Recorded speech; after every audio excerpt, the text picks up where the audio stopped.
how do you keep, the culture of that particular country that you're working with at the heart? Like, what are those small nuances that you pay attention to or have to pay attention to when working with men? Trina, would you like to respond there, please? Um, I think it goes back to really kind of, again, that understanding, that having that better understanding of the community and how it works and what the cultural practices are, and then like talking through all of that with men and boys and women and girls obviously as well. And I think that's something as NGOs, so we're always really, really fast. So we want to get the intervention going immediately, get it done, and like, the project's finished and it's great and we have our results and it's all brilliant. But really, like, what I'm trying to constantly do with my teams across all the countries now is to pull them back and say, no, we need to keep doing more analysis, more diagnosis as it's called, and behavior change. We need to really, really understand. And then we get a lot of these cultural practices, like around, for example, to give you an example from Kenya, we work in the community, Garissa in northern Kenya. And, the girls are circumcised at a very early age. They're taken out of school. And we were in the conversation, and that's a cultural norm, and it's a really, it's something that has to be done. Like, you can't really be the only one not to circumcise your daughter, because she won't be married, she won't be able to be married. And like, when we had that conversation with the community and we spoke about why that was happening, and they were saying this community is underdeveloped, and they had all sorts of issues, and why do we need to speak about the issue of FGM? But when we brought it back and we actually had a longer conversation with them, they made the connection between actually the fact that we circumcise our daughters, we take them out of school, we stop them from finishing their education, aside from all the health complications and etc., and the other human rights abuses of FGM, just on that note alone, stopping them with their education and, forcing them into a life of poverty and dependency, that's actually a huge contributor to the underdevelopment of the community. So I think the more you kind of talk things through, and the more people kind of see, the links between, what they're doing at a community level and some of these negative cultural practices, but they can also be positive cultural practices as well that happen. And we sometimes forget to highlight those, I think. Thank you, Trina. Gary, I think you had your hand up there. Would you like to take the mic? Do you hear me? Maybe speak up a bit. Yeah, I guess, yeah, I know this is always an issue, so I'll try to do you hear me now better? Okay, I enjoyed all three presentations, and I like their order, like the institutional constraints, then the local culture, and then like the individual man. And I have a question to the three of you. Have you considered in your work or in the research you have done one more variable, namely that in addition to the institutional violence, to local culture, and to individual, like family dynamics, there is another variable, which is namely mental health issues and personality disorders, which actually is the reason many perpetrators, abusers do abuse. And this is not related to culture, it's not related to institutional constraints, although indeed institutions are there in order to recognize this fact and deal with it accordingly. And I would just have two more small comments to the discussion. I don't know how it is in Kenya, for example, but I know I read about some statistics in the United States. As we know, not many perpetrators do end up trying to work with their issues, but among those who do, among the abusers who search counseling, only 11% do actually change their behavior, which, in theory, I would be very much for this type of intervention, but in practice, it doesn't necessarily work. And one final thing, I'm just following up what's going on in popular culture. And recently, I was delighted to find a new song. I live in Poland now. A new song, a popular song, which is "My Father Used to Beat Me Up." So you had men who actually tell about their stories when they were boys and their fathers would used to beat them up with a belt. So we should also recognize then that in gender-based violence we have, fathers, or parents beating up their children. I think Sarnita did refer to the fact that men can be subjected to gender-based violence as well. So, you know, we're not trying to make this an exclusively female discussion or focused discussion. Would one of you like to come back on that question, which was really interesting, Galia, that you asked about the perspective of the other area that might contribute to people engaging in gender-based violence, is that it's mental health or personality disorder? I just want to come back, just a quick one on this, because I'm sure Trina and Carol might have something more. But in the village, that's why I kept giving you instances that, you know, he gets drunk, he's lost his job, he's left Bangalore, he's come back to the village, there is no money in the house. How does he take out his frustration? There's all of that. And the story I wanted to end was, you know, a 14-year-old girl was molested at the pond. That's why I was showing you the pond, and by a drunk guy. And it happened, you know, I happened to pass just after that. So the community, the village, and she raised a hue and alarm and she ran out. And so those people there, I was showing you in some of the pictures, they came together, they tied him up to a pole and beat him up. And that's after that, when they were untying him, I went. So there are these ways of doing, it's not that the men are not there, the community has its own way of looking at it. And this other drunkard, they did not put a police case against him. They says, no, he's one of us, we will look after him. We will try and talk to him. So these issues do come up, you know, mental health is a big thing. And thanks, Galia, for bringing that. Can I just say for a minute, we're almost out of time, but the panel and myself. How do you get into it? We're happy to stay. Yeah, can I just say we're happy to stay on for another while. If people have to leave, yeah, Rita, I'll come to you now in a second. If people need to, I don't know how to work it. If people need to leave, they can. If people want to stay, please do. Rita, would you like to step in there, take the mic? Top and like the local to the global. I'm a community development worker in Inchicore, and I run the Family Resource Centre for over 32 years. And the issue, like the community suffers greatly of poverty, drugs, and a lot of violence. And in our women's programs, our women's development program, am I on? Can you hear me? Am I on? Can you hear me? Yes, we can hear. We can hear you, Rita. Okay. Please keep going. In my very early days of working there, women start coming in and disclosing about the violence that was happening to them, bring you into the toilet, show you burn marks and all those pieces that was going on in their lives. Didn't want to do much about it, and we didn't really understand it. So analysis is really important.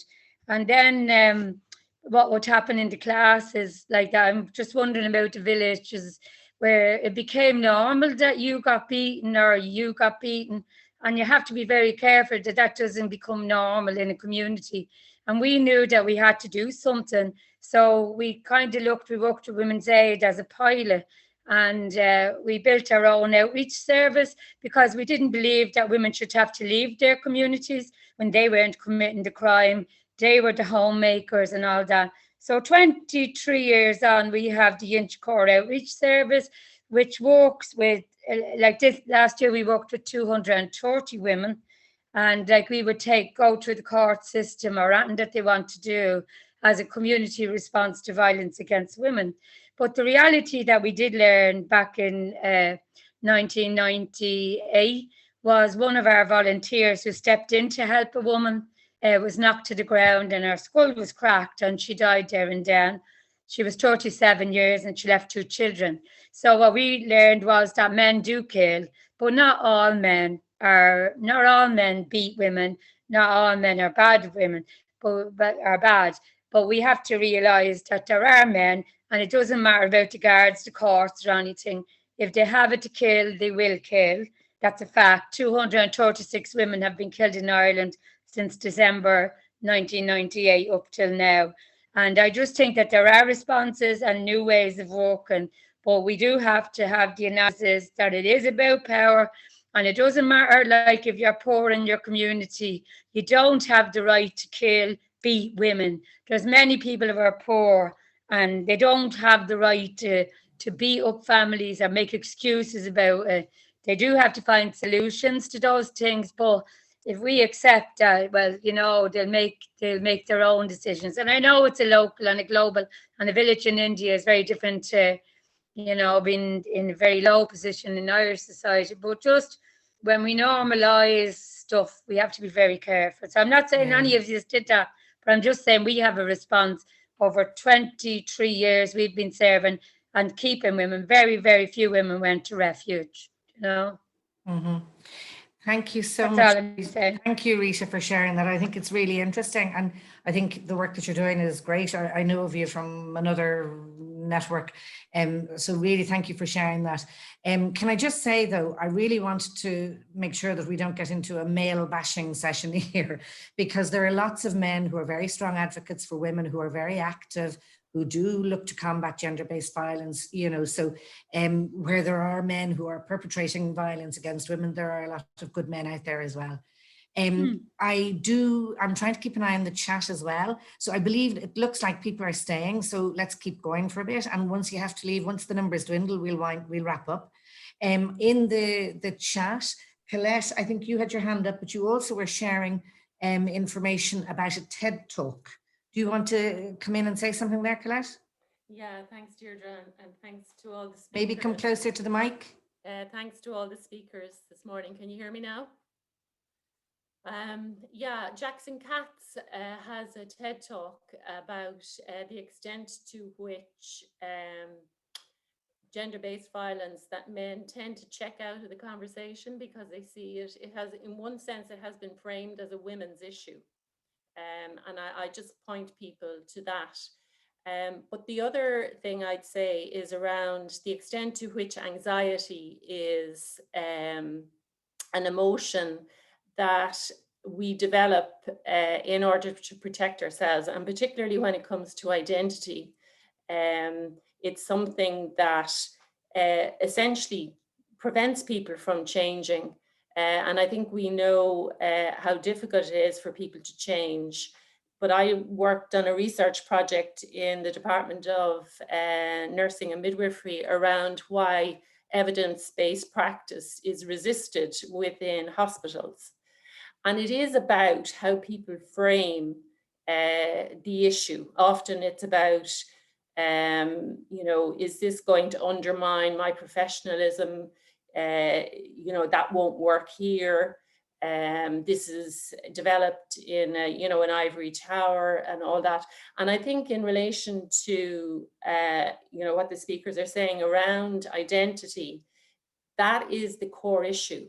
It is about helping people to unpick, you know, the sort of cultural system that they're working in, and say, well, yes, we want a peaceful society, but we don't have that. And how come we don't have that? And how are we participants in that? And I suppose the question is, to some extent, how do you help people unpick bad behavior? I'll leave it at that because I know there's a lot of people on the call. So, would somebody like to try and address that question? Because I think Colette, I think it's a very pertinent one. Carol, Nita, Trina, would one of you like to come back to Colette on that? Carol, would you like to take the mic? Yeah, I have it. So yeah, it's a fascinating conversation and hard to pin. There's a lot of kind of common themes coming out. I suppose in the first instance, I don't work principally on perpetrators or perpetration or masculinities. I know there's people on the call like Bernadette and Caroline Ford and other people who have a lot of expertise in the area. So I don't want to talk about kind of addressing perpetration because it's not something I'm terribly expert on or whatever. But I suppose that what Colette says about identities resonates a lot. And also Nita's intervention in response to Galia, I really, really welcomed. I think that we as a group perhaps, you know, kind of people who have been thinking about gender and gender-based violence for a long time have come to understand a lot of things about the system of gender oppression. And we are often challenged by the ways in which it intersects with other types of oppression. And those intersections really, really make the idea of interventions far more complicated than they would be if the only thing we had to think about was the patriarchal system. And I think that Nita's examples, I'll be chewing on them for a long time. I thought they were brilliant examples. And they really, really show how we're not just dealing with patriarchy. We're not just dealing with powerful men and powerless women. Loads of people have said it in loads of different ways. And so we're actually dealing with unpicking lots and lots of different axes of oppression and setting up extremely marginalized and oppressed individuals as perpetrators feels like an injustice to me. So I just want to throw that out there. As I say, I'm not really in the intervention space, so I'd leave it to others to talk about how you design the interventions, but I think that's a really important starting point to recognize that that sort of oppression isn't the only one. Two other things, because this might be my last chance. I just want to say it's brilliant, Rita, to have you on the call. It was brilliant. As a resident of Dublin 8, I am so grateful for the work that you guys do in Inchicore, and I'm just delighted to see you here. Well, I have a fractured spine at the moment, so that's the only reason you have me on, because I have to sit here with this thing behind me back. Okay. Oh, take care. All right. I just fired in the chat a statement related to the Commission of Inquiry. It's at the very top of the chat, and maybe it might get circulated by the group at the end, but it would be great if people would take a look at that statement and perhaps sign it. Thanks. Great, thank you, Carol. There is also, Caroline also put up a link to a YouTube video on the mask you live in. I don't know it myself, so, but in fact, just going back to what Carol said there, I know there are other practitioners. Trina, I'll give you the floor in a second if you want it.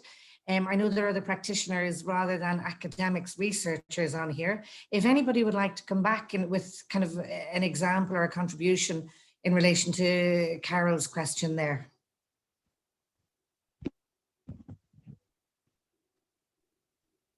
Hi there, this is Bernadette.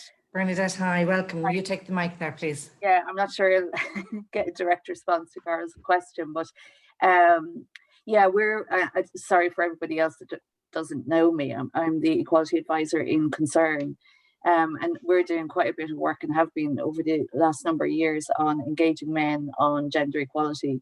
And when we say that, we're also engaging women, because also women are embedded in gender norms and social norms and so on. And just something that Trina said earlier about services, because there's a tendency as well for some of us to, you know, work at the community level and forget about that bigger system and those services. And services like the police are really key. So if a woman actually, you know, is empowered enough to go, okay, I'm going to search for help, and they get there and they're told, well, it's your own fault, or this is your own responsibility, or this is a private matter, it gets talked about quite a lot, then what does she do then? And even the health services, where they don't have the skills to support a woman that comes in.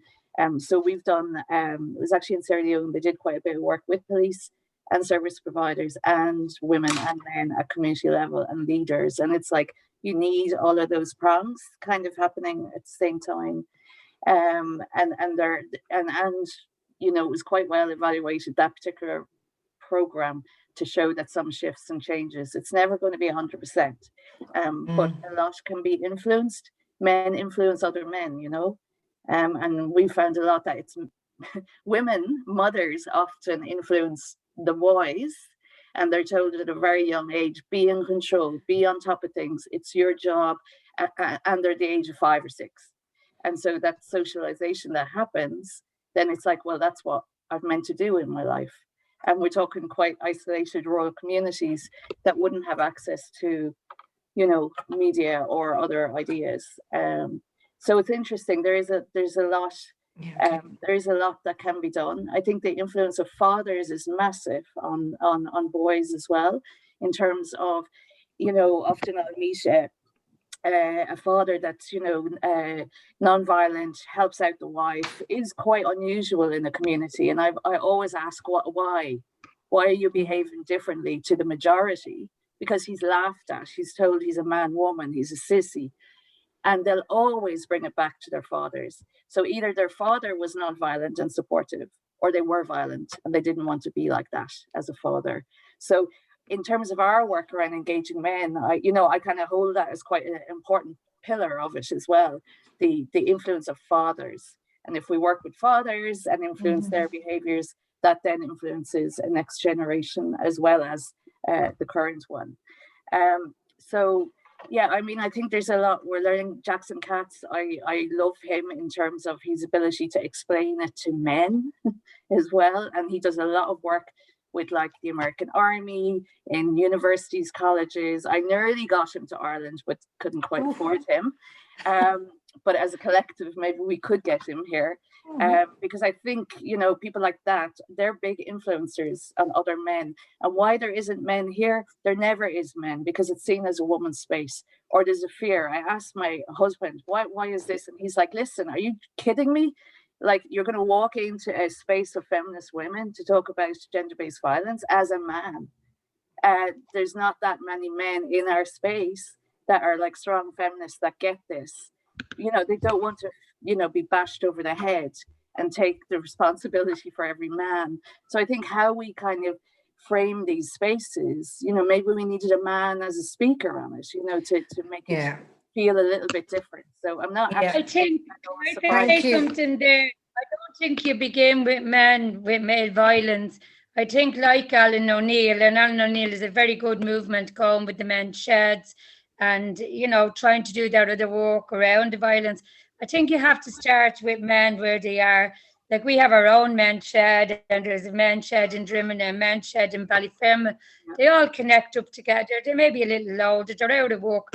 But when you have the relationship with men, when they feel safe and trusted, and trust you because they know what your projects are about, then you can enter into the heavy stuff. You don't start off with men through, well, you know what, you're beating her. You start off with men because they miss work. You know, they're isolated in the homes. They've probably come from broken homes and are living singly. And I've seen great camaraderie, great support of men when there's men supporting men when they're sick, men supporting, like we just buried one of our men there last week. And so I think you've got to begin with where men are at. And so you don't start off with what's in your head. You start off with, well, what the other girl said, well, what's going on for you? Do you know what I mean? Yeah. And then you can take off from there. And it's a trust. It's a trust. Absolutely right. But like Rita, even in our sector, like I have plenty of blokes in our organization. They're not here, you know. It's so it's even hard to get our peers at the same level of us engaging on this. Yeah, but that, you said it. You said that. We've had one recently in the Drugs Task Force where we had Rahama come in and talk. The week before, in that drugs whole week, they had one about men's violence against men. Well, I'm telling you, that was just filled out by all the community development men. When it came to women in prostitution on the streets, there was only 3 men in the room. So that's reflective. They're afraid of their lives to come into rooms like us. Exactly. You know, that's it. Yeah. That doesn't mean you don't challenge them. You say, where were you? Absolutely. Then they get fright. Yeah. Okay. They definitely won't come back. Sorry. I'll stop talking there now. That's enough. But if there's time, I want a question. Thanks, Bernadette and Rita. Nisha had her hand up there and was trying to come in on something. And I'll come back to you again in a few minutes if we still have time. We're losing people, but those who are still here, happy to continue for another 5-10 minutes. Yeah, Thanks. Thanks for that, Bernadette. I just want to bring one point here. You spoke about, there's no media, there's no I don't think you used the word education, or you were talking about, what's happening elsewhere, the men, and what Carol and what Rita also brought in here, what was happening in Ireland with the men who are so, in developed country context and still so, so archaic. So in that context, what, in my view, because 20 years back, I would have reacted, in my village saying, what the hell are you guys doing? Take them up to the cops. That's not going to work. It has not worked. You have to be an insider to be able to make it work. You have to understand, like Galia brought mental health, or, you have to, and I think it's a debate about being an insider and versus outsider. An outsider can impose a different kind of a set of norms, which the community does not, probably will never adopt. It has to come from within. And that was my point. Thanks. Very good. Very good. Thank you, Nita. Does anybody else there, would anybody like to ask a question or add from your experience? Because I know Bernadette had mentioned wanting to contribute again. Anybody else want the floor before I go back over to Bernadette? Trina, did you want to respond to anything that's come up there, seeing as you're one of the panel? Thanks, Sarah. No, just to say, I just want to massively, hugely agree with Ber and with Rita there as well. I think the Men's Development Network, that's exactly what they say. You have to meet the man where he is and where he's at, and, speak to him about his issues and his, how he's feeling himself. And then you begin to work from then on. So, and I think you're absolutely right about that. Just on the point that Gaia made there about, you mentioned a report where you said only 11% of perpetrators of GBV end up changing their behaviours in the long term. I'm not a statistics person. I don't know how the Centre for Behaviour Change would respond to that. I'm sure they'd be like, no, they're very much into their approach, etc. But I just think that, I'm sure, to me that sounds really super depressing. It's a really depressing figure, and I'm not sure. Like I say, I don't follow the exact statistics on these types of things all the time, but I think that really, maybe a lot of that is coming from, how we've been approaching it to date. How have we really been working with perpetrators of gender-based violence? How have we either worked with them, or how have we, set the kind of level of punishment for serious GBV crimes, such as rape, etc. Like, if people are able to buy their way out of a prison sentence, or serve a couple of months and then come out and then do the same thing again, or we see what's happening in India at the moment. I don't know if it's that simple. If you can just say only 11% will actually change their behaviors in the end, could be a lot to do with how we are interacting with perpetrators or possible perpetrators, like the point Ber was making there about the influence of fathers on their children. And you also mentioned, Guy, about fathers who are beating their boys up, and then the boys continue to do that. And there's a whole other area of work. This is the intersectionality thing coming back again. Like, we work in the community in Kenya where incest is off the charts, and we don't understand. I don't understand incest. I don't understand how something like that can happen. But it's something that's passed down, and we're trying to figure that out too, in terms of like all the other work we're trying to do on gender-based violence. So there's so many layers of it, and you can only take it in small chunks. So yeah. Okay, Bernadette, do you want another little input there? A very quick question to Carol, actually, and thanks for that. It was like really succinct and really insightful, and questioning, and I haven't read the report, and I think when there is 3,500 pages, the majority won't read the report, so we just get the snippets. I mean, and maybe I missed something, but like when Martin did his speech of apology, like there was no mention of like human rights abuse. Like there doesn't seem to be any use of the words around human rights, and whether that's because, well, that's too directly linked to compensation and they don't want to go there. I don't know, but you would know better in the meat of it. But I was pretty disgusted, to be honest, that this quite soft apology for the scale of the problem. And then this other, because I have heard it mentioned and discussed a bit around the responsibility of the fathers and how that was highlighted. And what's your view on that? Because, I mean, I don't know if I want to even call them fathers, but like these men, many of them were rapists, you know, so what were they alluding to in terms of what responsibility, of whom, to her? So I just wanted to kind of get your sense on that, because I haven't grasped, but it has kind of sat really funny with me going, well, what were they talking about there? Thanks. Carol, would you pick up the mic there? Yeah, can you hear me? Yeah, perfect. So I suppose on the human rights piece, I agree with everything you say. I think that survivors groups, and I don't speak for survivors groups, but I do know what they say and agree with them, have challenged the methodology in the terms of reference from way back. And it should be said that this isn't the first time that the Irish state has done this. It's very similar to the way that the McAleese report into the Magdalene and Lone Group was framed. So we have formed, there's a project underway. There's a creation, a construction of a particular discourse. It's a damage control discourse, and it's not good enough.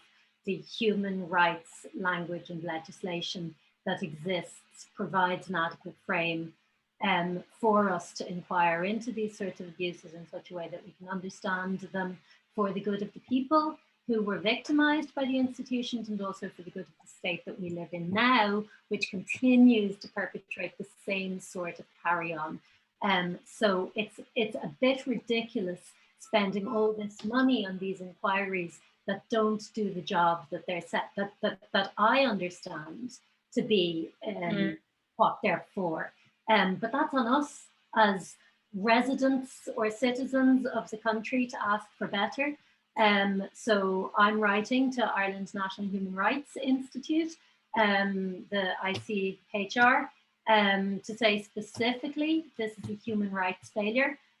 So I think we need to push back very strongly against this being official narrative, because we're used to this. The government has been at it now for their past masters at commissioning inquiries and then burying them. So we can't really accept it anymore. That's the first bit. And then on the responsibility of fathers, yeah, absolutely. It's such a dodging the bullet, because there are hundreds of thousands of fathers, and some of them were loving partners and lovers who kind of conceived a child who they would have in other times parented if that had been possible. And some of them were feckless Egypts, and some of them were rapists. And to just throw them all into the same box, like absolute rubbish. And that's what I mean when you look at it, and on the one hand, it's forensic in identifying individual stories, and on the other hand, there's no analysis there. That's all I have to say. Great, thank you. Does anybody have any last intervention they'd like to add? Because I'm mindful of the fact that we're almost 2:25. I think we all have to stay hopeful. Like, a struggle doesn't end. The struggle is ongoing. We pass the baton on. Those women will pass the baton on. They're not going to give up the fight. We're not going to give up the fight. So, like, we're on our knees a bit now at the moment, but we're not going to be there all the time. We have to la lucha continua. We have to continue the struggle. We have to stay hopeful, you know? Well, do you know what? I don't think I could wrap up this session any better than you've just done, Rita. So I'm not going to say anything further. I'm going to say we have to la lucha continua, however you say it. I would just like to take the opportunity to thank everybody. I'd like to remind you, just have a quick look in the chat box, because there's a few references. Somebody put in about a course called something Horizons. Somebody else put in a link about a YouTube video. Carol referred to a document she would like us maybe to look at, an endorser sign. So maybe before you close out from today, have a look at those. So I would just like to thank our three panelists for really dynamic, quite sobering inputs. quite dynamic from the point of view, and Rita, also to you, because I think your intervention, your contribution about the work you're doing alongside what Trina, AidLink or ActionAid are doing in various different countries is really positive and will leave us with that kind of more upbeat, positive note to finish on. So I'd like to just thank everybody, all of you, for engaging, for listening. I would like to thank our one gentleman who seems to be still with us. Let's just keep the fight and everybody stay safe. Oh, Thank you. Thanks. thank Everybody, you. it was great. Bye. Thanks, Deirdre. Bye.